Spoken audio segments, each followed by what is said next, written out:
everyone, this is Muskan Pervez. Welcome you all on your own YouTube channel Be Prudent. तो जैसे कि मैंने बताया था कि 14 जुलाई से हम लोग स्टार्ट करने वाले सीरीज जिसमें हम लोग प्रिपेयर कराने वाली हूँ मैं क्लास 9 और 10 साइंस के सिलेबस को, ताकि क्लास 11 EMU एंट्रेंस में आपकी बेस हो सके एकदम स्ट्रांग और आप 50 मार्क्स इजिली स्कोर कर पाए। तो सबसे पहले हम स्टार्ट करते हैं बायो सेक्शन से।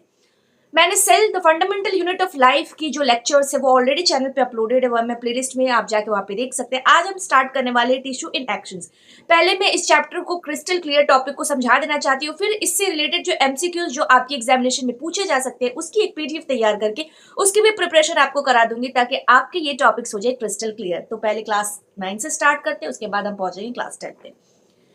मेरे पास यहाँ पे PDF अवेलेबल थी जिसका मैंने प्रिंट आउट निकलवा लिया है। कुछ दिन के बाद मेरे पास बुक्स भी अवेलेबल हो जाएंगे, सो डोंट यू वरी, आप थोड़ा कंटेंट पे ध्यान दीजिए। Tissue in actions. Life begin when a single cell divide itself several times to give rise to a large number of cells. हमने पढ़ा है कि लाइफ कैसे फॉर्म होती है। तो लाइफ बिगेन कब करती है? जब एक सिंगल सेल जो होता है वो मल्टीप्लाई करके डिवाइड करके बहुत सारे सेल्स में फर्दर वो डिवाइड हो जाता है। This cells gradually form the skin. ये जो सेल्स होते हैं वो क्या फॉर्म करते हैं? ये स्किन फॉर्म कर सकते हैं जो कि हमें प्रोटेक्शन का काम करते हैं। मसल्स फॉर्म कर सकते हैं जो कि हमारे मूवमेंट पे काम करते हैं, या फिर बोन्स बना सकते हैं जो कि हमें सपोर्ट देते हैं, या फिर नर्व्स बना सकते हैं जो कि हमें कंट्रोल एंड कोऑर्डिनेशन में हेल्प करते हैं। आपको पता ही है कि स्किन का काम क्या होता है? प्रोटेक्शन देना। बोन्स का काम क्या होता है? सपोर्ट देना। और नर्व्स का काम होता है कंट्रोल एंड कोऑर्डिनेशन सिस्टम्स में चलना। तो ये सारी चीजें हो सकती है, या फिर अदर जो ऑर्गन्स हमारे हैं जैसे लीवर, किडनी, स्टमक, ये बनाने में हेल्प कर सकते हैं। This process is so intricate that is considered one of the natures greatest engineering Marvel. और ये प्रोसेस इतना ज्यादा कॉम्प्लिकेटेड है, मतलब आप सोचिए किसी इंसान के बस में नहीं है कि ह्यूमन के मैकेनिज्म को बना सके। जैसे भगवान ने कितनी कारीगरी करके एक इंसान के, हमारे जो ह्यूमन बॉडी है वो इतना कॉम्प्लेक्स प्रोसेस है, हर ऑर्गन अपना एक स्पेसिफिक काम करता है। जैसे हार्ट का अगर हम फंक्शन देख ले तो क्या होता है? पंपिंग ब्लड करना, फिर ब्लड को पंप करना है, फिर ब्लड को एक पार्ट से दूसरे पार्ट तक पहुंचाना है। वैसे लंग्स का काम अलग होता है, आईज का काम अलग होता है, हमारे स्टमक का काम अलग होता है, किडनी का काम अलग होता है। तो हर चीज जो है कारीगरी इतनी बारीकी से की गई है, तो इसलिए हम नेचर्स का एक बहुत बड़ा अजूबा, बहुत बड़ा चमत्कार इसको मानते हैं। Researchers have been trying to understand, replicate and modify this process for human welfare. और जो भी साइंटिस्ट है, जो भी रिसर्चर्स है, वो इसको समझने में और इसको मॉडिफाई करने के पीछे लगे हुए, थोड़ा सा आपको समझाने के लिए। To do so, it is essential to understand the natural biological process that governs growth and development in plant and animal. और ऐसा करने के लिए रिसर्चर्स को इसको वेल टू डू हमारे लाइफ में इंट्रिकेट करने के लिए बहुत ज्यादा जरूरी है कि वो ये समझे कि इसका ग्रोथ प्रोसेस, इसका डेवलपमेंट पैटर्न क्या होता है ना, वो समझना बहुत ज्यादा जरूरी है। इसके पीछे का बायोलॉजिकल प्रोसेस क्या होता है वो भी जानना बेहद जरूरी है। What makes cells group together to form tissue. आखिर सेल में ऐसा क्या होता है कि वो फॉर्म करके एक टिश्यू का फॉर्मेशन कर लेते हैं? कुछ तो प्रोसेसेस होते होंगे, कुछ तो उसके पीछे का प्रोसीजर होता होगा। तो इसी चीज को रिसर्चर समझने की कोशिश कर रहे हैं ताकि हम इसको अपने लाइफ में इंप्लीमेंट कर सके, उसके बारे में ज्यादा से ज्यादा जानकारी हासिल कर सके। Why do some tissues grow throughout life and while others not? क्यों ऐसा क्यों होता है कि कुछ टिश्यूज लाइफ लॉन्ग डिवाइड करते रहते हैं, जबकि कुछ टिश्यूज जो होते हैं वो एक पर्टिकुलर टाइम के बाद से उनका ग्रोथ रुक जाता है? इन सारे सवालात के जवाब इस चैप्टर में आपको मिल जाएंगे, सो बने रहिए वीडियो में। Please subscribe the channel so that you don't miss this video. Okay, chapter 2 जो कि cell the building block of life में आपने पढ़ा होगा कि सेल जो होता है वो बेसिक यूनिट ऑफ लाइफ होता है। बहुत सारे जो सेल्स होते हैं वो जब टुगेदर मेकअप करते हैं, जब एक साथ मिलते हैं तो वो एक टिश्यू का फॉर्मेशन करते हैं। मल्टी सेलर ऑर्गेनिज्म में हायरार्की होती है ऑर्गेनिज्म की, जैसे कि सेल जो है क्या है? Cell is the basic unit of life. जब बहुत सारे सेल्स आपस में फॉर्म हो जाते हैं तो वो बनाते हैं टिश्यू। टिश्यू पर्टिकुलर फंक्शंस को परफॉर्म करती है। जब टिश्यूज आपस में मिलते हैं तो बनता है ऑर्गन। जब ऑर्गन आपस में मिलता है तो ऑर्गन सिस्टम। और जब ऑर्गन सिस्टम आपस में जुड़ जाते हैं तो वो कंप्लीट ऑर्गेनिज्म का फॉर्मेशन कर लेती है। तो इसमें हायरार्की रहती है, ठीक है। अब हम क्या जान रहे हैं? यूनिसेलर ऑर्गेनिज्म जैसे कि अमीबा हो गया, वो सिंगल सेल से ही अपने लाइफ के सारे फंक्शंस को परफॉर्म करता है, जबकि मल्टी सेलर में जैसे प्लांट्स हो गए, एनिमल्स हो गए, उनके फंक्शंस क्या होते हैं? अलग अलग होते हैं। टिश्यू क्या होता है? एक ग्रुप ऑफ सेल होता है जिसका स्ट्रक्चर बिल्कुल सिमिलर होता है और वो परफॉर्म करते हैं एक पर्टिकुलर फंक्शन को। The formation of different type of tissue lead to division of labour. अब जब बहुत सारे टिश्यू, डिवीजन ऑफ लेबर का मतलब क्या हुआ कि कामों का बंटवारा हो जाता है। तो डिफरेंट टाइप ऑफ टिश्यूज जब बनते हैं, इसी की वजह से क्या होता है? डिवीजन ऑफ लेबर होता है, जो इंक्रीज कर देती है हमारी बॉडी की इफिशियंसी को, और जो हमारे बॉडी जो बायोलॉजी, हमारी जो बायोलॉजिकल जो लाइफ प्रोसेस इतना कॉम्प्लेक्स है, इसको इजी बना देती है। क्यों? डिवीजन ऑफ लेबर की वजह से हमारे बॉडी में, जैसे कि हम एक मल्टी सेलर ऑर्गेनिज्म है, तो हमारे बॉडी में रेस्पिरेटरी सिस्टम अलग है, सर्कुलेटरी सिस्टम अलग है, एक्सक्रीटरी सिस्टम अलग है, रिप्रोडक्टिव सिस्टम अलग है, जिसकी वजह से हमारा जो प्रोसेस है वो बहुत ज्यादा ईजी है। सपोज कीजिए कि अगर हमारे ब्रेन को ही रिप्रोडक्शन भी करना होता है, रेस्पिरेशन भी करना होता है, एक्सक्रेशन भी करना होता है, तो कितना प्रोसेस लेंदी हो जाता और कितना सिस्टम फेल हो जाता। बट थैंक गॉड कि भगवान ने प्रकृति इतना अच्छा मैकेनिज्म बनाया है कि हमारे सेल्स जो है वो डिवाइड होके फॉर्म करते हैं टिश्यू, और इस टिश्यू की वजह से हमारी बॉडीज में होती है डिवीजन ऑफ लेबर, जिसकी वजह से कामों का बंटवारा होता है और हमारे जो बायोलॉजिकल प्रोसेस है, जो इतना कॉम्प्लेक्स लाइफ प्रोसेस है, वो आराम से वर्क करता है। हाँ, अब हम बात करते हैं, एक नया टॉपिक आया हमारे सामने कि why are plant and animal tissue different. जो प्लांट के टिश्यूज होते हैं और जो एनिमल के टिश्यूज होते हैं वो डिफरेंट क्यों होते हैं। तो चैप्टर 2 में आपने पढ़ा था कि जो हमारा सेल होता है वो होता है बिल्डिंग ब्लॉक ऑफ लाइफ। अगर हम इसको कंपेयर करते हैं प्लांट और एनिमल सेल को, तो हमको कुछ मेजर डिफरेंसेस देखने को मिलेंगे। बहुत सारे जो प्लांट्स होते हैं वो फिक्स होते हैं, ऑलमोस्ट सारे प्लांट जो होते हैं अपनी जगह पे फिक्स होते हैं, वो एक जगह से दूसरी जगह मूव नहीं कर सकते, जैसे कि जानवर कर सकते हैं और हम इंसान कर सकते हैं। उनको खड़े रहने के लिए टर्जिडिटी, मतलब कि आंधी तूफान और बरसात जैसे मौसमों में उनको एक जगह खड़े रहने के लिए उनको क्या चाहिए, सपोर्ट चाहिए। तो प्लांट्स के पास होते हैं सेल वॉल जो उनको टर्जिडिटी और स्ट्रेंथ प्रोवाइड करते हैं। क्या प्रोवाइड करते हैं बेटा, टर्जिडिटी और स्ट्रेंथ प्रोवाइड करते हैं। जनरली हम बात करें तो एनिमल्स एक जगह से दूसरी जगह मूव कर सकते हैं, क्यों, खाने की तलाश में, रहने के लिए, उनके अंदर मोबिलिटीज होती हैं। Without a rigid cell wall animal cell can change their shape easily. उनके पास सेल वॉल नहीं होता है, इसकी वजह से वो अपने शेप को इजिली चेंज कर सकते हैं। सेलुलर फ्लेक्सिबिलिटीज के वजह से उनके अंदर सेलुलर फ्लेक्सिबिलिटीज होती है लोकोमोशन के लिए, ताकि वो एक जगह से दूसरी जगह जा सके in search of food, water, air and what ever they want. ठीक है, तो मोबिलिटी होती है, इसलिए उनके अंदर सेल वॉल नहीं होता है। जबकि प्लांट्स के अंदर सेल वॉल इसलिए होता है क्योंकि वो एक जगह पे रहते हैं और विथस्टैंड करने के लिए उनके अंदर टर्जिडिटी और स्ट्रेंथ होना चाहिए, जो कि सेल वॉल उनको प्रोवाइड करता है। आई होप कि मैं आपको बहुत क्लियरली समझा पा रही हूँ कि what is the major difference between the animal cell and the plant cell. Now एक और मेजर डिफरेंस की बात करें प्लांट और एनिमल सेल में, जो कि मोड ऑफ न्यूट्रिशन पे है। तो एनिमल्स जो होते हैं वो अपना खाना खुद प्रिपेयर नहीं करते, वो हमेशा या तो प्लांट पे डिपेंड होते हैं डायरेक्टली, या फिर इनडायरेक्टली वो ऐसे जानवरों पे डिपेंडेंट होते हैं जो प्लांट पे डिपेंडेंट होते हैं अपने खाने के सर्वाइवल के लिए। So animals are heterotrophs. Heterotrophs मतलब कि जो दूसरे पे डिपेंडेंट होते हैं और उनका मोड ऑफ न्यूट्रिशन होता है heterotrophic mode of nutrition.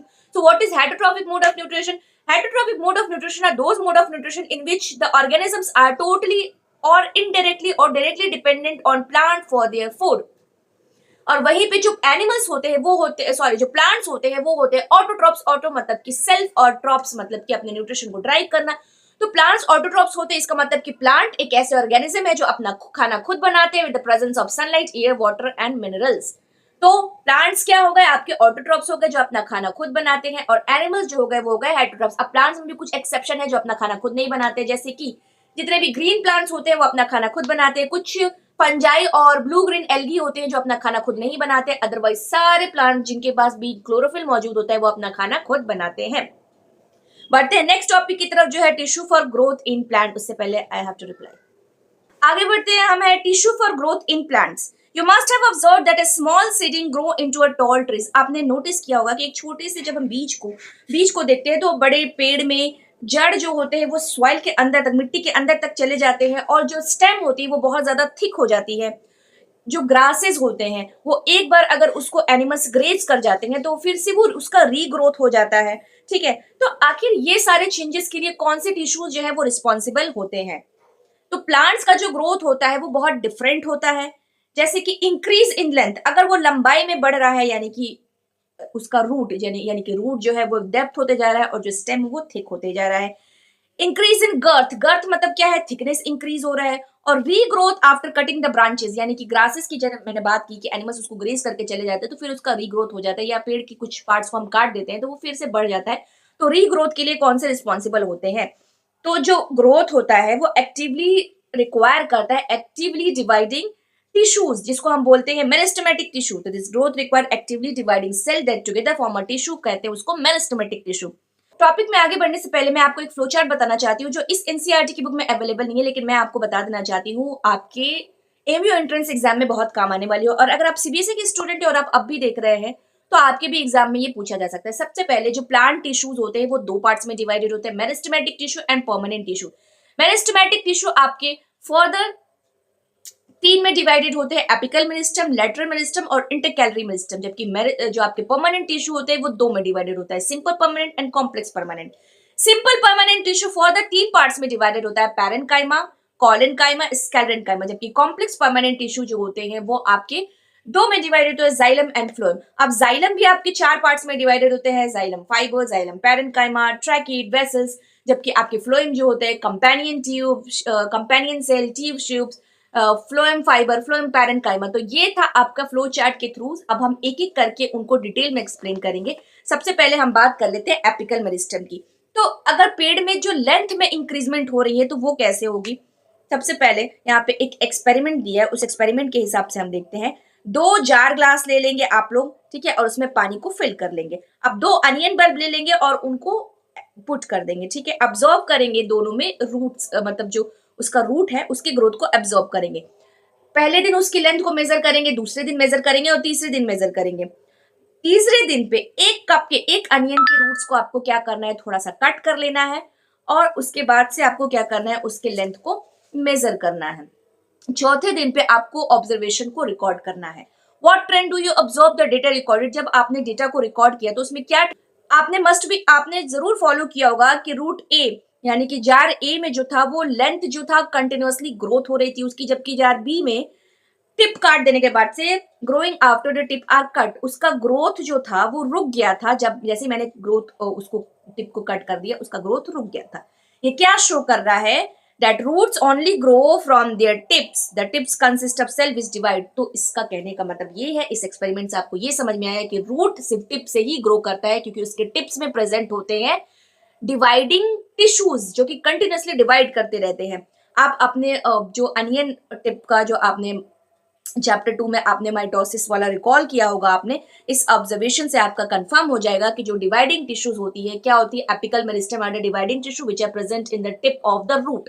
Root के टिप में प्रेजेंट होता है, अगर वहां आपने कट कर दिया तो उसकी ग्रोथ क्या हो जाती है, रुक जाती है, ठीक है। अब हम पढ़ेंगे लेटरल मेरिस्टम पे। लेटरल मेरिस्टम गर्थ में कैसे, उसकी चौड़ाई में वो कैसे इफेक्ट पड़ता है, अपने आसपास देखिए और ऑब्जर्व कीजिए डाइकोटिलेडन प्लांट्स को जिनकी ना सिर्फ लेंथ बढ़ी हुई है बल्कि उसका डायमीटर भी क्या हुआ है, बड़ा हुआ है। One possible explanation might be the activity of meristematic tissue. एक तो पॉसिबल एक्सप्लेनेशन आप मेरिस्टेमेटिक टिश्यू से दे सकते हैं। अगर आप टिम्बर यार्ड में आपने विजिट किया होगा और बहुत लंबे लंबे आपने देखा, उसको सिल्ली कहते हैं हमारे लैंग्वेज में कि पेड़ की सिल्ली लगी हुई है, तो उसको आप देखेंगे तो उसकी जो गर्थ होती है वो एनुअल रिंग से हम लोग उसको करते हैं। एनुअल रिंग आप लोग पढ़ेंगे क्लास 11th में जब आएंगे, तो एनुअल रिंग के पैटर्न पे उसका हम लोग क्या करते हैं, मेजर करते हैं, ठीक है, कि एक साल में उसका एनुअल रिंग का ग्रोथ कैसे हुआ है। By continuing this annual ring scientist can estimate the age of the tree. और इस एनुअल रिंग से वो पेड़ की एज बता सकते हैं कि ये पेड़ कितना साल पुराना है। आपके लिए क्या जानना इंपॉर्टेंट था ये कि गर्थ के लिए रिस्पॉन्सिबल कौन होता है, कौन से टिश्यू है प्लांट के गर्थ के लिए रिस्पॉन्सिबल होता है, ग्रोथ के लिए, तो वो कौन सा है, लेटरल मेरिस्टम। कौन सा होता है, लेटरल मेरिस्टम। आगे बढ़ते हैं। The increase in girth occur due to presence of actively dividing cell arranged in ring in stem। और अगर आपसे सवाल आ जाए मान लीजिए एमयू के इंटरेस्ट में कि ये जो गर्थ हुआ ये किसके वजह से हुआ, तो आप कहेंगे presence of actively dividing tissues in the stem. Stem में प्रेजेंट हुआ जिसके वजह से रिस्पॉन्सिबल था। ये कंटिन्यूसली डिवाइड करते जाएगा और नए सेल्स को अंदर एक कॉन्सेंट्रिक मैनर में प्रोड्यूस करते जाएगा। ऐसे कॉन्सेंट्रिक मतलब ऐसे सर्कल सर्कल सर्कल, जिसकी वजह से इसका गर्थ क्या हो जाता है, इंक्रीज हो जाता है, इसकी डायमीटर क्या हो जाती है, बढ़ती रहती है। और इस तरह के टिश्यू को हम बोलते हैं लेटरल मेरिस्टम। क्या बोलते हैं, लेटरल मेरिस्टम।